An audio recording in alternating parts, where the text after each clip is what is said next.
Yin Wu Ping of Remake Revolution fame. Yeah, see? Should have gone with him. He did The Matrix. He did this. He does everything. He was also featured in an episode of Remake Revolution. Yeah. Brought to you by McGTV. Indeed. And that is the pinnacle of his career. Yeah, I know. I know when he heard the news, he wept out of pride. The end of Hellraiser. Jesus wept.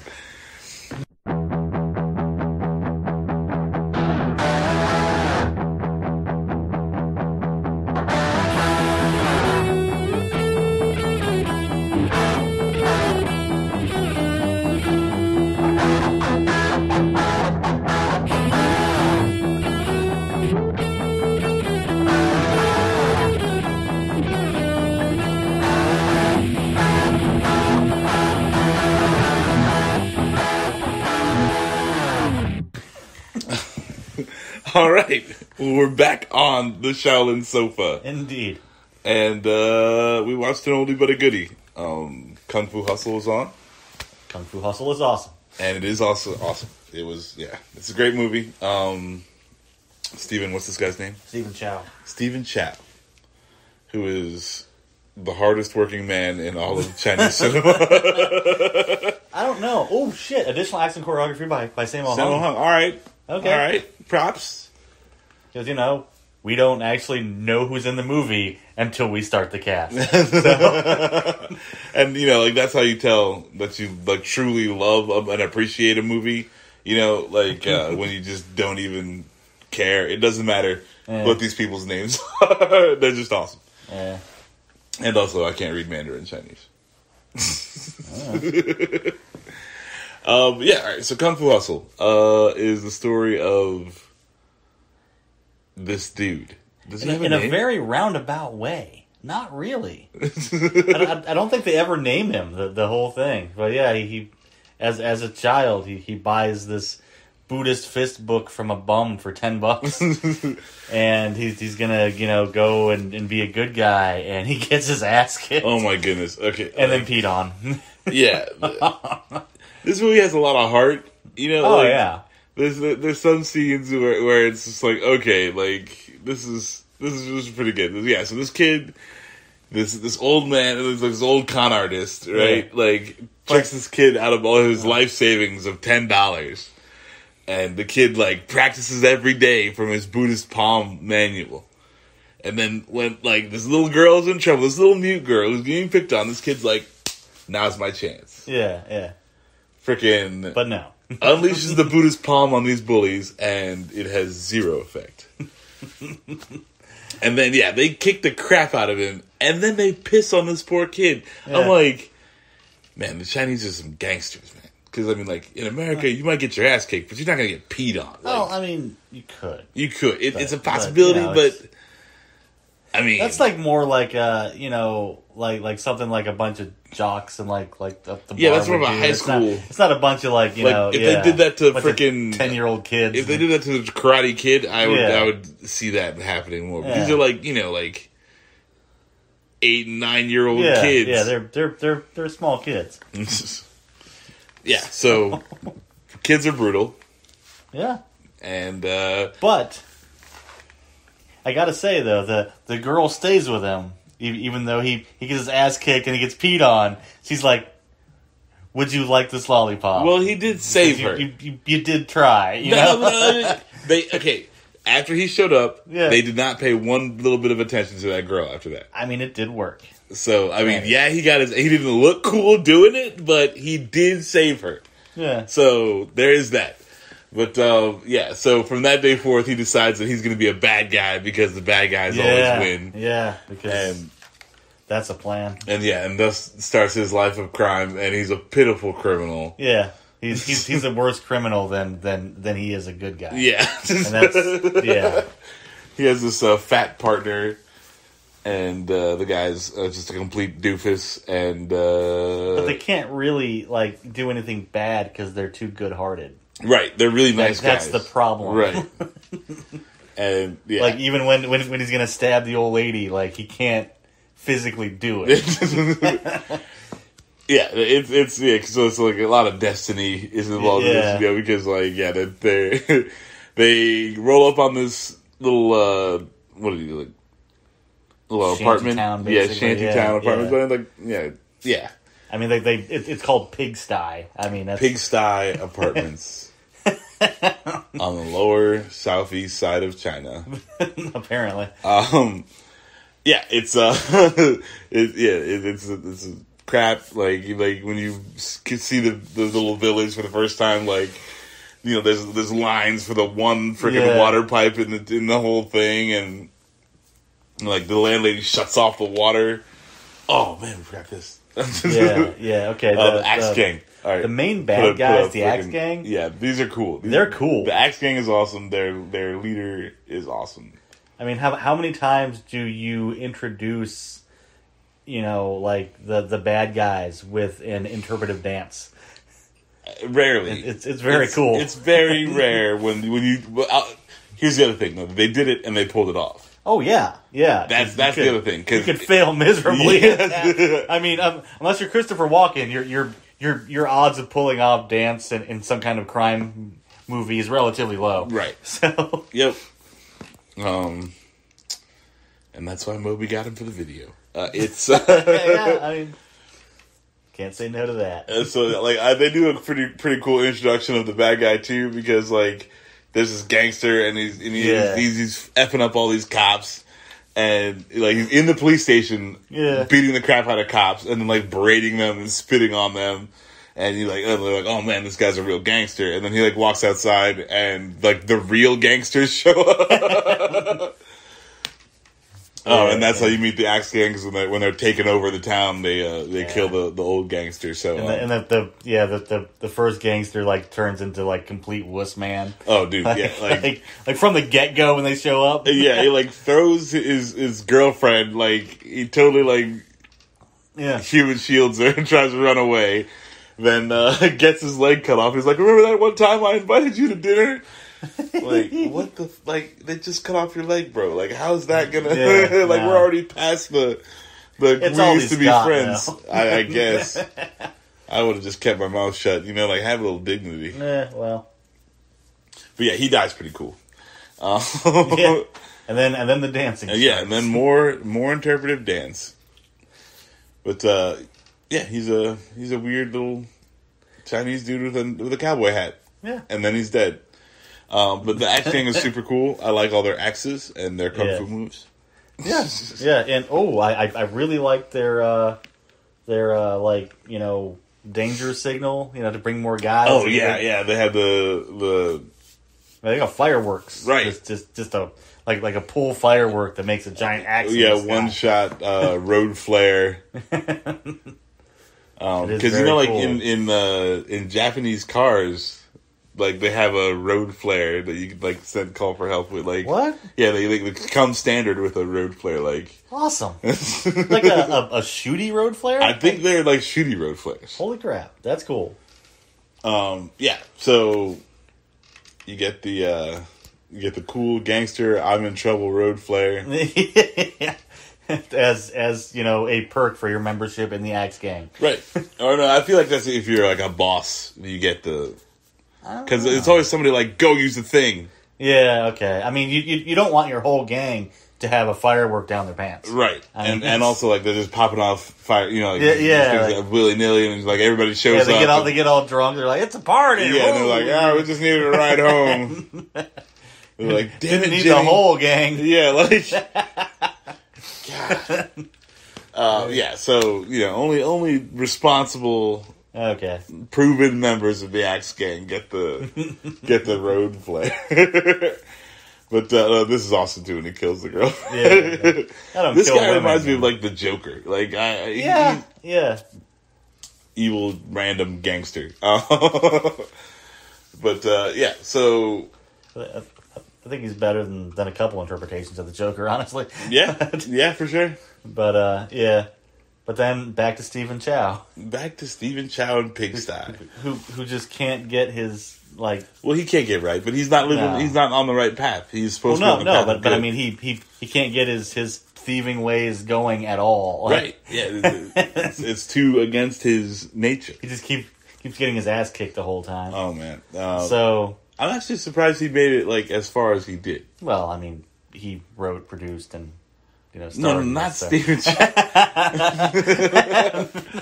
the main character in this. The Clint Eastwood Chinese equivalent, man with no name, fucking... Yeah, he's, like, so bad at being, like, he can't even be a petty criminal. No. Like, he shows up in Pigsty. He says he's a member of the Axe Gang. Tries to act all tough. The actual Axe Gang shows up. Well, and he throws his little road player, which is just a firecracker. Yeah. But it hits the Axe Gang, little sub-boss. It blows up in his hat. And he's like, who did that? And he blames the people of Pigsty. And so the Axe Gang rolls up in force. Yeah. But, lo and behold... There's something afoot in Pigsty. There's 3 martial arts masters. Just happen to be the tailor, the baker, and the what's the other dude? They call him a coolie, but I don't know what. Like he's carrying rice around. He's like manual laborer. Yes. Yeah. I don't think that term is kosher. No, it's not. Just gonna throw that out there. Yeah. Well, don't just throw that one around, maybe. But neither is the gay stereotype of the tailor. Oh yeah, the tailor. Again, they call him a fairy and stuff all the time. Like it's definitely not from this time. Yeah, but I mean, it's not like the movie doesn't respect him. I mean, he is quite badass. Oh yeah, oh yeah. He's definitely a. I mean, like if I were gay and I saw this guy, I'm like, all right, he's gay, but he's a kung fu master, so you can be gay and be a kung fu master at least. That's not so bad. He's badass with a spear. So, yeah. No, he had the rings. Did he? Yeah. Was he the ring guy? Yeah, he's the ring guy. Okay. My bad. It's all good. But yeah, so they come out and beat the crap out of the Axe Gang, and then it's just a back and forth for the rest of the movie, because the Axe Gang, of course, can't take the slight. No. So they find some hired killers to go in there. Those guys are cool. Yeah, they were playing this crazy weird freaking guitar thing. I forget what that's called, but yeah, the traditional Chinese. Oh, okay. Well, this is bigger than traditional. But, yeah. But it's huge, and so it's like for 2 people. Yeah. It's sort of like it's as big as a bass, like a bass cello. Yes. Yeah, it's that big. Yeah. But yeah, I don't know what it's called. Or it's stand-up cool bass, or whatever. But yeah, they shoot knives with sound, right? Which is pretty damn awesome, honestly. And they can also summon like ghost warriors. Yes, that's like the Uber version of the knives, Yeah, no, when they're real desperate. It's like when you're playing Golden Axe and you got like level 1 knife versus level 5 magic, evil, dead zombie guys with knives. Yeah. Well, I mean, they have a wide skill set. Is all I was saying. Yeah. Okay. So yeah, they come and then they kill the 3 masters, which is spoilers, but then of course, so now there's the real masters of Pigsty show up, and which are the landlords, right? They're the landlord lady and her husband. Yeah, her husband's awesome. That's hilarious. And they take out these guys, and then the Axe Gang's really pissed off. Yeah, they're like, oh no, that because like the boss is there, Brother Sum, is that his name? Brother Sum, yeah. Yeah, Sum. Yeah. So like it's a really great scene with them in the car, and they do a callback to they do a Bruce Lee callback. Yeah. So that's cool. With the landlady, the thumbing her nose at him and stuff. Yeah, and the fist with just the ringing your fist sound. Yeah. The knuckles cracking. Yeah, but it's sort of like if you're wearing gloves, it makes that same leather sound. But yeah, so They kick him out of there. They think once and for all. And, of course, like, the Axe Gang's gonna go find, like, the top killer of the world. Yeah, and that's my favorite guy. He's cool. He's called the Beast, and they call him Mr. Beast. Yeah. And he's just this old dude. Balding. Wearing flip-flops. Dumpy. Yeah, he's got, like, shitty flip-flops on, too. They got, like, a little...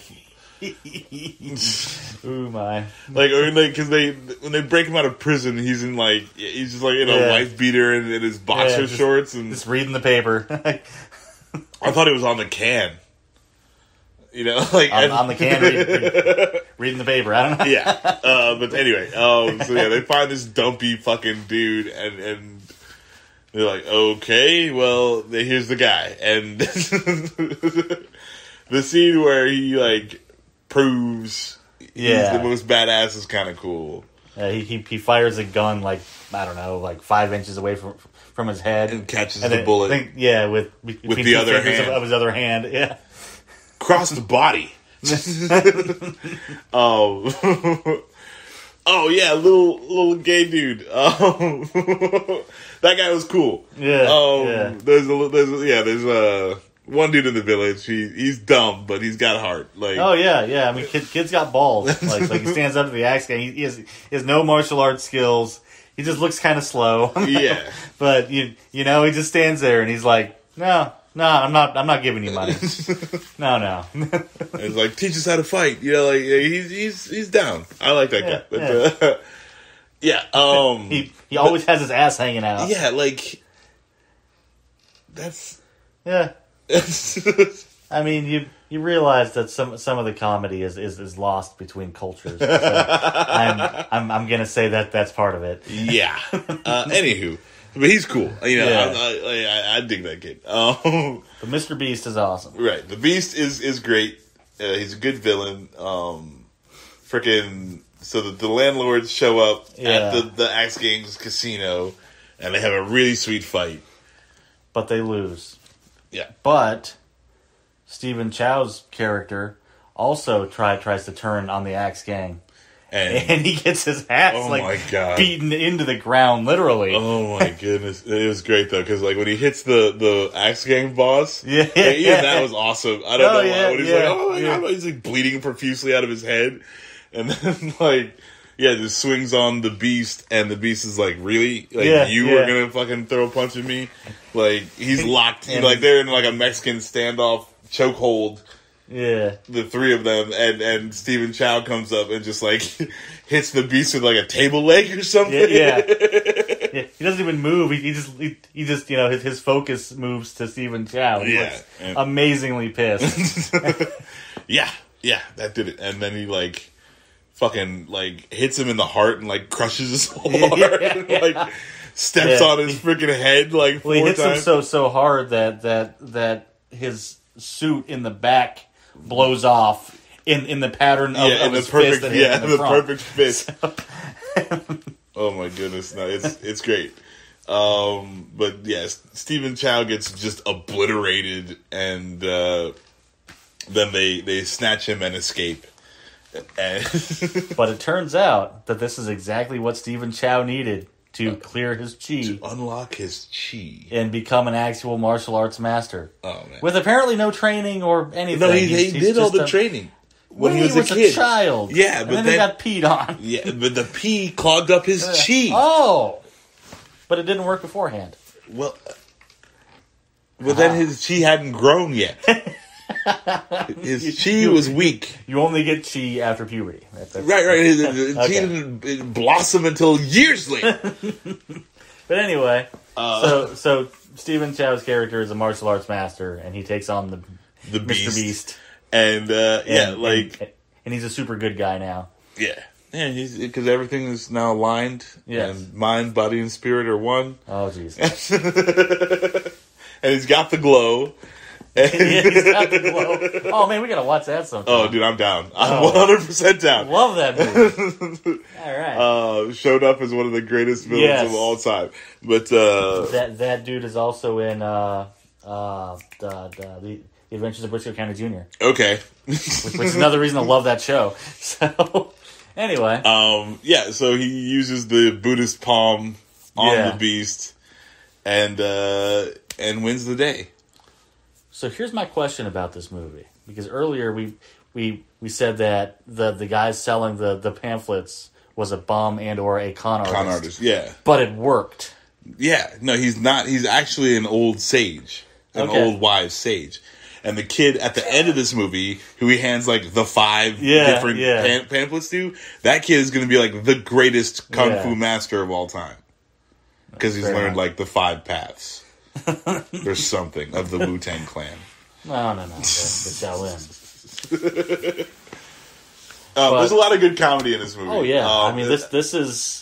First and foremost, a slapstick comedy. Yeah, it's like Looney Tunes. It's really good. Which is one reason why I like Mr. Beast the most, because even in, a slapsticky, not serious comedy thing, he still looks terrifying. Yeah. Like, in his flip-flops and everything, like after he starts fighting, he's definitely a scary-looking man who was playing it up for the camera, right? Like, no, it's good. Like, and you do like respect him as a villain, It's you need Axe Guy is just kind of like there. Axe Guy is good, and he's cool, but he's not. But he's out of his depth. He becomes like a lower tier villain. Like when the second set of martial arts matches. You notice that they go 3, 2, 1, like tiers of. But fucking B-level martial arts masters. They were too much for like a regular ass axe gang dude. Yeah. So yeah, that's oh man, when this guy gets kicked into that bucket. The original scene, where they like the axe gang needs help. Their little like sub boss gets kicked into a bucket, and it's like they're like trying to help him out. He's like, "No, my back is broken." Call for help. Oh no, but a lot of these special effects, like they're not super well done. No, they don't hold up that well. I think they were all right for the time that they were made. I don't know. I mean, I don't think they really have to, because they're going for the goofy Looney Tunes looking thing. Yeah. So, But no, I mean, like, I feel like even still, like, the animation when they're doing the running, like, and their legs are doing like that, like, that's still kind of, for the time, it would have been good CG or whatever. A good use of the technology. I don't know. Maybe Because, around this time, Matrix Reloaded came out, which has, like, almost the same ending scene. Yeah. Except Matrix Reloaded is kind of like blah when all the Agent Smiths show up and stuff. Right. Yeah. This is pretty damn awesome when that happens. But it also doesn't have 300,000 Agent Smiths. Yeah, but I mean it's the same setup. It's just this is, I mean it's more admissible I think in a comedy than it is. I agree. Some philosophical quandary about robots. Goodness. The Matrix was fine. The first one is fine by itself. Anyway. Hey, I gotta say, like, I like Reloaded. No. Just no, because we're not it's talking so about this right balls now. to the wall crazy. We're not talking about this right now. All right. What else we got? Like, I like some of the references in this is really nice. Like you got the Bruce Lee one. Mm-hmm. You got Sean Connery's line from the I missed that 100% because I'm like expecting him to speak Chinese, and when I didn't understand what he said, I was just like, okay, there's Chinese words that I don't understand. Yeah. Like, but no, that's really cool. Like you pointed out, I was like, oh, what are you prepared to do? And just like there's a lot of scenes that are reminiscent of like old Buster Keaton and like stuff like that. Like Stephen Chow knows his cinema as well. Right. I don't know where he has found time to watch everything. Yeah, there's like that one little still where they're like he's holding the the Cary Grant movie poster in the back.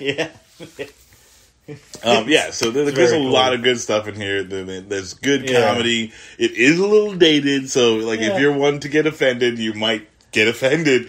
But like that's that.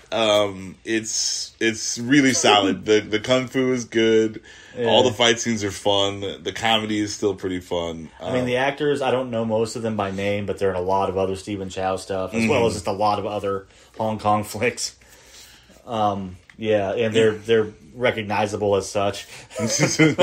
Oh yeah, for sure. Like half of this cast is in Shaolin Soccer, if not almost all of them. The first time I saw this movie and like he knocks the lollipop away, and like it goes back and he's like, you see who she is. Yeah, like I cried. All right, I was touched deeply. I was also very stoned, but the movie's got heart. Is what I'm trying to get at. Like, it's got a lot of heart. So. Yeah. It does do a lot of comedy, but then like when it gets serious, even when they show up at the casino, like it's still it's not really a comedy movie at that point. You know what I'm saying? Like it's good. It's like a kung fu movie. Yeah, I mean, and they got serious about it, but then it still breaks into some comedy. And stuff but it's still over the top. Like it's way over the top. When they show up at the casino, they bring a literal death bell with them. Oh my god, it's so awesome. Oh yeah, I mean that's a badass move. Yeah, I love it. It's definitely way over the top, but I'm just saying, when they're serious about doing the kung fu, the kung fu happens for real. Well, the Axe Gang, even they do some pretty bad shit. I mean, when they first come to the town, I mean they want to know who beat up their boss guy, so they drench two of the kids in gasoline and it's like a mother and her child. Yeah. And that's that's what gets the original. See that in comedies. Yeah, and that's what gets the original martial arts masters to finally step up and do something. But these guys are serious. Like that. I mean, or even when you look at the first scene with the Axe Gang when Brother Soom, he's the girlfriend is left. Like the old gangster's girlfriend is the only one left alive at this point. Yeah. And she's like, please don't kill me. And he's like, oh, I don't kill women. Don't worry about it. And she turns around and he just shoots her in the back with a shotgun and then starts dancing. It's terrible. It's so they're legit gangsters. They do gangster shit. Well, I mean, it's amazing storytelling in 5 minutes or less there. So. Right. So 3 out of 3 geeks for me on this one. It's just a great Stephen Chow flick. I'm also doing 3 out of 3. I mean, this might be my favorite Stephen Chow flick, even though it's the most Americanized one he did. I mean, I got to throw God of Cookery in there. I need to watch that now. Yeah, it's that, and I think it has 2 sequels too. But, oh wow, yeah. Okay. Anyway, we'll definitely do some more Stephen Chow films, just because this guy's awesome. And I'm thinking next week though we gotta do Barry Gordy's Last Dragon. Okay. Next time. Yeah, no, I'm down. I'm 100% down. Absolutely locked in. So next time we're on the Shaolin sofa, we'll be watching Barry Gordy's The Last Dragon with my favorite villain of any movie, the Shogun of Harlem. Yeah. So this has been. We need a closer for Shaolin sofa. We never have a closer for anything. Pow in your face. End of Shaolin sofa. What? Okay, that'll do it.